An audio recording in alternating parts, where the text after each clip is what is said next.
સર્વ વૈષ્ણવોને જય શ્રી કૃષ્ણ. આપણી 8મા દિવસની પ્રેક્ટિસ હતી ઈશ્વર જે સ્થિતિમાં રાખે તેમાં સંતોષ માની ઈશ્વરનું સ્મરણ કરવું. વૈષ્ણવ તે છે કે જે પ્રત્યેક પરિસ્થિતિમાં પરમાત્માની કૃપાનો અનુભવ કરે અને મનને શાંત રાખે. હવે આગળ જોઈશું. સચ્ચિદાનંદરૂપાય વિશ્વોત્પત્યાદિહેતવે તાપત્રય વિનાશાય શ્રીકૃષ્ણાય વયમ નમઃ. જે જગતની ઉત્પત્તિ, સ્થિતિ અને વિનાશનો હેતુ છે તથા જે ત્રણેય પ્રકારના તાપોના નાશ કરવાવાળા છે એવા સચ્ચિદાનંદ સ્વરૂપ ભગવાન શ્રી કૃષ્ણને અમે વંદન કરીએ છીએ. અગાઉ આપણે જોયું કે મહાત્માએ સુંદર બોધ આપ્યો, તેમ છતાં આત્મદેવે દુરાગ્રહ કર્યો કે મને પુત્ર આપો, નહીતર હું પ્રાણ ત્યાગ કરીશ. હવે મહાત્માને દયા આવી તો મહાત્માએ આત્મદેવને એક ફળ આપ્યું અને કહ્યું કે આ ફળ તારી સ્ત્રીને ખાવા આપજે, તારે ત્યાં લાયક પુત્ર થશે. આત્મદેવ તે ફળ લઈને ઘરે આવ્યો અને પોતાની પત્નીને આપ્યું. તેની પત્નીનું નામ શું હતું? ધુંધુલી. હવે ધુંધુલીને એમ થયું કે જો હું આ ફળ ખાઈશ તો હું સગર્ભા થઈશ અને પરિણામે હું દુઃખી થઈશ. બાળકના લાલન પાલન કરવામાં કેટલું મોટું દુઃખ છે. એમ વિચારીને ધુંધુલીએ ફળ જાતે ખાધું નહીં અને એ ફળ ગાયને ખવડાવી દીધું. અને તેણે એની બહેનને વાત કરી કે હું શું કરું? તો એની બહેને કીધું કે મને પુત્ર થવાનો છે, તો તું એવું નાટક કર કે તને પુત્ર થવાનો છે ને પછી જે મને પુત્ર થશે એ હું તને આપી દઈશ. એવી બહેને સલાહ આપી. એ પ્રમાણે ધુંધુલીએ નાટક કર્યું અને ફળ ગાયને ખવડાવી દીધું. ધુંધુલીને ફળ તો જોઈએ છે પણ દુઃખ જોતું નથી. આ મનુષ્ય સ્વભાવ છે. સુખ તો જોઈએ છે પણ વિના પ્રયત્ને વિના દુઃખે સુખ જોઈએ છે. મનુષ્યને પુણ્ય કરવું નથી અને પુણ્યનું ફળ જોઈએ છે. પાપ કરવું છે અને પાપનું ફળ જોતું નથી. નાની બહેનના કહેવાથી તેણે ફળ ગાયને ખવડાવી દીધું. ધુંધુલીએ નાટક કર્યું. બહેનનો છોકરો લઈને આવી અને જાહેર કર્યું કે મને પુત્ર થયો છે. ધુંધુલીએ પુત્રનું નામ ધુંધુકારી રાખ્યું. ધુંધુલીએ એના પુત્રનું નામ ધુંધુકારી રાખ્યું. આ બાજુ ગાયને જે ફળ ખવડાવ્યું હતું તો ગાયને મનુષ્ય આકારનું પણ ગાય જેવા કાનવાળું બાળક થયું. ગાયને મનુષ્ય આકારનું પણ એના કાન ગાય જેવા હતા એવું બાળક થયું. તેનું નામ રાખવામાં આવ્યું ગોકર્ણ. બંને બાળકો મોટા થયા. ગોકર્ણ પંડિત અને જ્ઞાની થયો અને ધુંધુકારી દુષ્ટ નીકળ્યો. ભાગવતની કથા 3 પ્રકારે છે: આધ્યાત્મિક, આધિદૈવિક અને આધિભૌતિક. જરા વિચાર કરો તો સમજાશે. હવે આ જે વાર્તા છે એના ઉપર આપણે આપણું વિચારવાનું છે. માનવ કાયા એ જ તુંગભદ્રા છે. તુંગભદ્રા શું હતું? નદી હતી. તુંગ એટલે વધારે, ભદ્રા એટલે કલ્યાણ કરનારી. તુંગભદ્રા એટલે વધારે કલ્યાણ કરવાની નદી, કરવાવાળી નદી. એ શું છે? એ માનવ કાયા છે. તે જ મનુષ્ય શરીર છે. માનવ કાયા દ્વારા મનુષ્ય આત્મદેવ થઈ શકે છે. આત્માનો દેવ બને તે આત્મદેવ. આત્મદેવ એ જીવાત્મા છે. આપણે બધા આત્મદેવ છીએ. નર જ નારાયણ બને છે. મનુષ્ય શરીરમાં રહેલો જીવ દેવ બની શકે છે અને બીજાને દેવ પણ બનાવી શકે છે. પશુઓને પોતાનું જ જ્ઞાન નથી હોતું. પોતાના શરીરથી કલ્યાણ કરી શકતા નથી.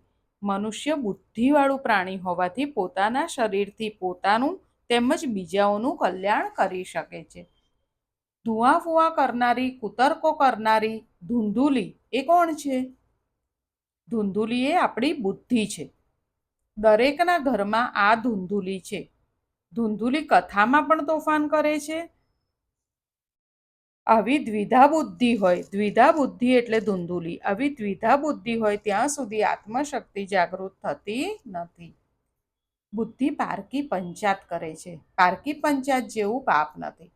હું કોણ છું, મારો ધણી કોણ છે તેનો વિચાર બુદ્ધિ કરતી નથી. બુદ્ધિ સાથે આત્માનું લગ્ન થયું, પણ જ્યાં સુધી તેને કોઈ મહાત્મા ન મળે, તેને સત્સંગ ન થાય, ત્યાં સુધી વિવેક આવતો નથી. વિવેકરૂપી પુત્રનો જન્મ થતો નથી. વિવેક એ જ આત્માનો પુત્ર છે. આત્મા અને બુદ્ધિના સંબંધથી જો વિવેકરૂપી પુત્રનો જન્મ થતો નથી, તો તે જીવ સંસારરૂપી નદીમાં ડૂબી મરે છે. જેના ઘેર વિવેકરૂપી પુત્ર નથી, તે સંસાર નદીમાં ડૂબી મરે છે. તેથી જ તો આત્મદેવ ગંગા કિનારે ડૂબી મરવા જાય છે. વિવેક શેનાથી જાગે છે? વિવેક સત્સંગથી જાગે છે. અને વિવેક આત્માને આનંદ આપે છે. દેવ બનવાની અને બીજાને દેવ બનાવવાની શક્તિ આત્મામાં છે, પણ આત્મશક્તિને જાગૃત કરવાની છે. હનુમાનજી સમર્થ હતા, પરંતુ જાંબવને જ્યાં સુધી તેમને તેમના સ્વરૂપનું ભાન નહીં કરાવ્યું, ત્યાં સુધી તેમને ભાન થયું નહોતું. આત્મશક્તિ સત્સંગથી જાગૃત થાય છે. સત્સંગ વગર જીવનમાં દિવ્યતા આવતી નથી. સંત મહાત્માએ આપેલું વિવેકરૂપી ફળ આ બુદ્ધિને ગમતું નથી. બુદ્ધિ ધૂંધુલીની નાની બહેન છે. મન બુદ્ધિ મનની સલાહ લે તો તે દુઃખી બને છે. મન અનેક વાર આત્માને છેતરે છે. મન સ્વાર્થી છે. મન કહે તેમ કરવાનું નહીં. સલાહ એક ઈશ્વરની જ લેવી. જરા વિચાર કરશો તો આત્મદેવનો આત્મા ભોળો છે. તેને મન બુદ્ધિ વારંવાર છેતરે છે. મનની સલાહ ન લેશો. આત્મદેવ મન બુદ્ધિનું કપટ સમજી શક્યો નહીં. ફળ ગાયને ખવડાવ્યું. ગો એટલે શું?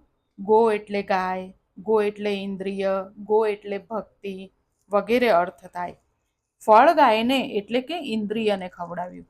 સૂતજી સમજાવે છે કે સત્સંગથી એકદમ ઇન્દ્રિયોની શુદ્ધિ થતી નથી. મન અને બુદ્ધિ જ્યારે ભાગવતનો, ભગવાનનો આશ્રય લેશે ત્યારે તે સુધરશે. ધુંધુકારી કોણ? આખો સમય દ્રવ્ય સુખ અને કામ સુખનું ચિંતન કરે તે જ ધુંધુકારી. જેના જીવનમાં ધર્મ પ્રધાન નથી, પણ કામ સુખ, દ્રવ્ય સુખ પ્રધાન છે, તે જ ધુંધુકારી. સૂતજી સાવધાન કરે છે અને કહે છે, મોટો થતા ધુંધુકારી 5 વેશ્યાઓમાં ફસાયો છે. મોટો થતા ધુંધુકારી 5 વેશ્યાઓમાં ફસાયો છે.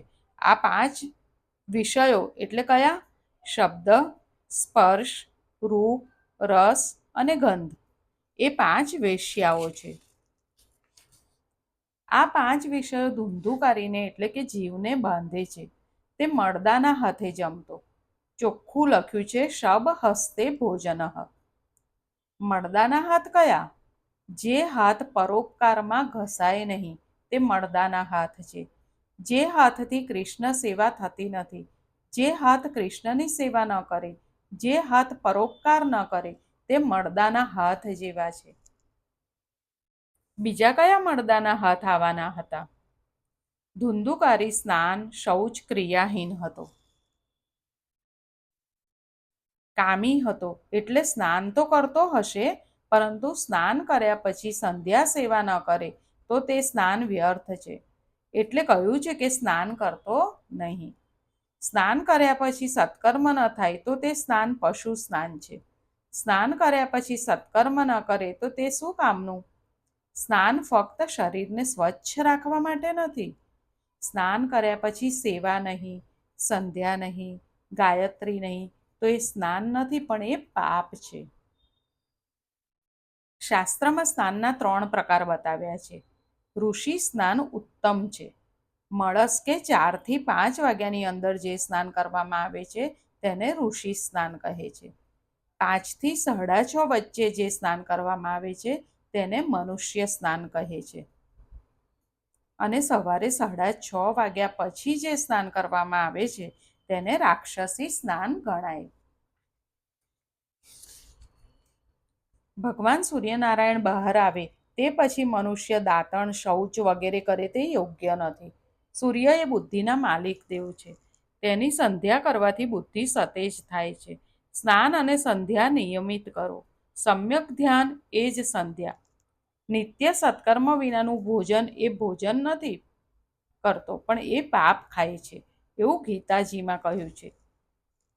જે પાપી લોકો પોતાના શરીર પોષણ કરવા માટે જ અન્ન પકાવે છે તેઓ પાપને જ ખાઈ રહ્યા છે. તેથી હંમેશા સત્કર્મ કરવું. આયુષ્યનો સદુપયોગ કરો. તન મનને સજા કરશો તો પાપ ઘટશે અને સત્કર્મ થશે. તમારા મનને તમે સજા નહીં કરો તો બીજું કોણ કરશે? પુત્રના દુરાચરણો જોઈ આત્મદેવને ગ્લાનિ થઈ. આના કરતાં હું વાંજ્યો હતો તે સારું હતું. આત્મદેવને ખૂબ દુઃખ થયું કે પુત્ર બહુ ખરાબ હતો, એના કરતાં પુત્ર ના હોત તો સારું હતું. ધુંધુકારીએ સર્વ સંપત્તિ વાપરી નાખી. હવે તો તે માતા પિતાને પણ મારવા લાગ્યો. પિતાનું દુઃખ જોઈને ગોકર્ણ પિતા પાસે આવ્યા. ગોકર્ણ પિતાને વૈરાગ્યનો ઉપદેશ આપે છે. હવે ગોકર્ણ પિતાને ઉપદેશ આપે છે. શું ઉપદેશ આપે છે? કે પિતાજી, આ સંસાર અસાર છે, અત્યંત દુઃખરૂપ અને મોહમાં નાખવા વાળો છે. પુત્ર કોનો અને ધન કોનો? સંસારને વંધ્યાસુતની ઉપમા આપવામાં આવી છે. સંસાર માયાનો પુત્ર છે. માયા મિથ્યા તો આ સંસાર સાચો ક્યાંથી હોય? ગોકર્ણ આત્મદેવને કહે છે, હવે તમે ઘર છોડી વનમાં જાઓ. ઘરનો મોહ હવે છોડી દેજો. સમજીને છોડો, નહીતર કાળ ધક્કો મારીને છોડાવશે. આ દેહ હાડકા માંસ અને રુધિરનો પિંડ છે. એને મારું માનવાનું છોડી દો. સ્ત્રી પુત્રાદિમાંથી મમતા ઉઠાવી લો. આ સંસાર ક્ષણભંગુર છે. આમાંની કોઈ વસ્તુને સ્થાયી સમજીને તેમાં રાગ ન કરો. બસ એકમાત્ર વૈરાગ્યના રસિક બની ભગવાનની ભક્તિમાં લાગી જાઓ. આ બધું ગોકર્ણ તેના પિતાજી આત્મદેવને સમજાવે છે. સંસારનો મોહ દૂર ન થાય ત્યાં સુધી ભક્તિ થતી નથી. કોઈ પણ રીતે મનને સંસારના વિષયોમાંથી હટાવી પ્રભુ પ્રેમમાં જોડી રાખો. સંસારાશક્તિ ન જાય ત્યાં સુધી ભગવત શક્તિ સિદ્ધ થતી નથી. સંસારના વિષયોમાં રહેશો નહીં, ઠાકોરજીના ચરણમાં રહો. આ દેહ પણ આપણો નથી, કારણ તેને પણ આપણે રાખી શકવાના નથી, તો બીજું કોણ આપણું? પિતાજી, બહોત ગઈ થોડી રહી. ગંગા કિનારે જઈને ઠાકોરજીની સેવા કરો. મનને વિક્ષેપ થાય ત્યારે કૃષ્ણ લીલા કથામાં લઈ જાઓ. શું કહ્યું? કે ગંગા કિનારે રહીને ઠાકોરજીની સેવા કરો, અને જ્યારે સેવા કરતા મનને વિક્ષેપ થાય ત્યારે મનને ક્યાં લઈ જવાનું? કૃષ્ણ લીલા કથામાં લઈ જાઓ. ભાવના કરશો તો હૃદય પીગળશે. પરદોષ દર્શન સેવામાં સત્કર્મમાં વિઘ્નરૂપ છે, માટે પરદોષ દર્શનનો ત્યાગ કરો. પિતાજી, હવે તમે ભગવાનનો આશ્રય લઈને ભગવાનમય જીવન ગાળો. ભગવાનમય જીવન ગાળવા માટે ધ્યાન, જપ અને પાઠ અતિ આવશ્યક છે. ભગવાનમય જીવન ગાળવા માટે ધ્યાન, જપ અને પાઠ અતિ આવશ્યક છે. પાઠના 6 અંગ છે. આપણે પાઠ કરીએ છીએ એ પાઠના 6 અંગ છે. મધુરતા, સ્પષ્ટ અક્ષરનો ઉચ્ચાર, પદચ્છેદનું જ્ઞાન, ધીરજ, લયનું સામર્થ્ય અને મધુર કંઠ. એટલે આપણે પાઠ કરીએ તો આ 6 અંગ ધ્યાનમાં રાખવા જોઈએ. આપણે ઉચ્ચાર પણ ખોટો થાય તો એ પાઠ ના ગણાય. એટલે એમાં મધુર રીતે પાઠ કરવો જોઈએ, સ્પષ્ટ અક્ષરનો ઉચ્ચાર કરવો જોઈએ, પદચ્છેદનું જ્ઞાન હોવું જોઈએ કે સંસ્કૃત હોય તો સંસ્કૃતમાં કયો શબ્દ કેવી રીતે બોલાય, ધીરજ હોવી જોઈએ, લયનું સામર્થ્ય હોવું જોઈએ અને મધુર કંઠ હોવો જોઈએ. પાઠ શાંત ચિત્તે કરવો. ઉતાવળથી સમજ્યા વગર પાઠ ના કરવો. આત્મદેવ ગંગા કિનારે આવ્યા. માનસી સેવા કરવા લાગ્યા. એકાંત મનને એકાગ્ર કરે છે. ચંચળ મનને વિવેકરૂપી બોધથી સાચવવું અને ધ્યાનમગ્ન રાખવું. શું કહ્યું? ચંચળ મનને વિવેકરૂપી બોધથી સાચવવું અને ધ્યાનમગ્ન રાખવું. સંકલ્પ વિકલ્પથી દૂર રાખવું. માનસિક સેવામાં મનની ધારા અતૂટ રહેવી જોઈએ. એવી સેવામાં દિવ્યતા રહેલી છે. ઉચ્ચ સ્વરથી જપપાઠ કરવાથી મનની એકાગ્રતા થાય છે. અગર આપણે મનમાં જપ પાઠ કરતા હોય પણ મન બીજે ભાગતું હોય તો એ જપપાઠ મોટેથી બોલીને કરવા, તો મન એકાગ્ર થાય છે. આત્મદેવ સતત ભગવદ્ ધ્યાનમાં તન્મય બન્યા છે. નિવૃત્તિમાં સતત સત્કર્મ થવું જોઈએ, નહીતર નિવૃત્તિમાં પાપ બહાર આવે છે. નિવૃત્તિ એટલે આપણે જ્યારે એકલા હોઈએ, આપણે કોઈ કામમાં ના હોઈએ અને એકલા હોઈએ ત્યારે આપણને શું વિચારો આવે છે એના ઉપરથી ખબર પડે કે આપણું મન ક્યાં છે. એટલે નિવૃત્તિમાં સતત સત્કર્મ કરવાનું, નહીતર પાપ બહાર આવે. આત્મદેવ 10મા સ્કંદનો પાઠ કરે છે. ભાગવતના 10મ સ્કંદનો પાઠ નિત્ય કરવાથી આત્મદેવ ખરેખર દેવ બન્યો. આત્મા પરમાત્માને મળે છે ત્યારે દેવ બને છે. આજે જીવ અને શિવ એક બન્યા છે. જીવ અને ઈશ્વરનું મિલન થયું. ભાગવતનો આશ્રય કરે તે ભગવાન બને. જે ઈશ્વરનો થાય છે તેને પરમાત્મા અનેક વાર પોતાના કરતાં પણ મોટો બનાવે છે. પરમાત્માના 2 સ્વરૂપો છે, અર્ચા સ્વરૂપ અને બીજું નામ સ્વરૂપ. સામગ્રીથી જેની સેવા થાય તેને અર્ચા સ્વરૂપ કહેવાય અને શ્રીમદ ભાગવત એ ભગવાનનું નામ સ્વરૂપ છે.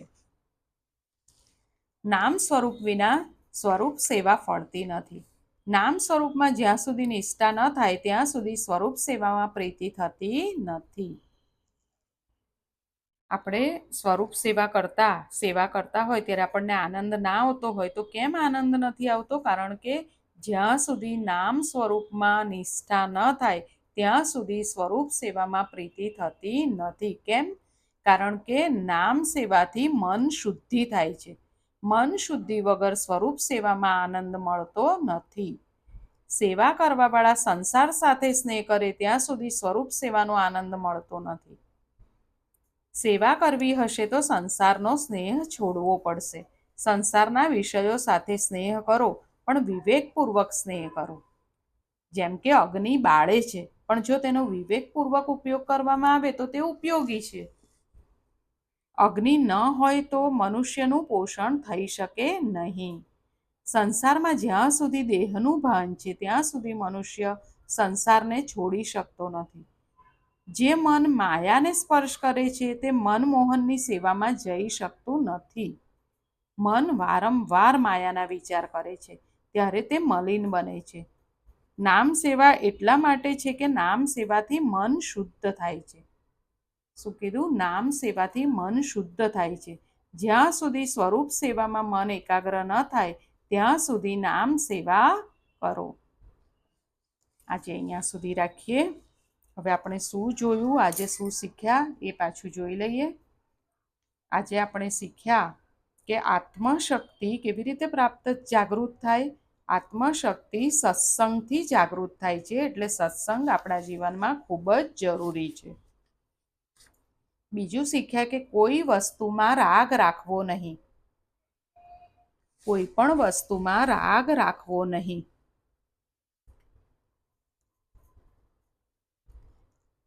કોઈ વસ્તુને સ્થાયી સમજીને કે આ વસ્તુ હંમેશા રહેશે એવું વિચારીને રાગ રાખવો નહીં.